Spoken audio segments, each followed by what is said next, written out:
Drugi delovni teden v pripravah se je začel s selitvijo v tradicionalno bazo v Moravskih Toplicah. Moštvo bo v Prekmurju, kjer ima vse potrebno, bivalo tokrat dlje kot v preteklih letih in sicer do 29. januarja. Ritem se bo v primerjavi s prvim tednom še stopnjeval.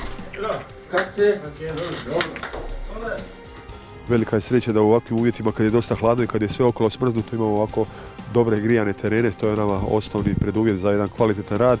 Sad smo ušli u jednu sljedeću fazu, napravili smo jednu dobru bazu u Mariboru, kod kuće doma.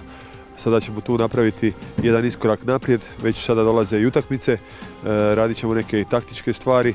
Naravno da fizička komponenta kondicijska neće biti zapostavljena, idemo sa jednim nivoom više, ubacit ćemo sada tu dosta rada sa loptom, malo ćemo adaptirati ove igrače koji su došli, tako da normalno nastavljamo sa svojim radom.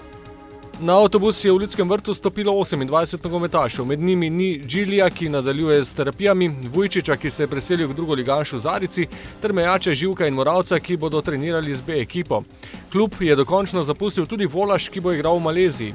Kruno Jurčič je priključil 3 obetavne fante z nogometne šole. Ob že prej omenjenem Celarju sta v Moravskih Toplicah še Hodžić in vratar Irgolič.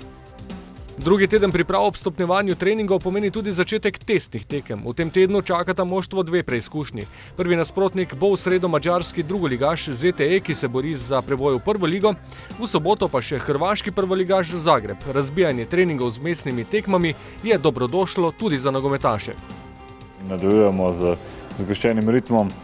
Treningi in tudi že tekme se bodo začele med treningi, tako da bo še bolj pestro in še bolj nogometno vse skupaj. Ampak se pravim, najbolj je pomembno, da se čim bolj pripravimo, da smo čim bolj fizično pripravljeni, ter da pridemo na takšno raven, katero se želimo biti, ter da smo zopet dobri. Prenos pripravljalnih tekem, tudi tokrat, kot je to že stalna praksa, na www.nkamaribor.com.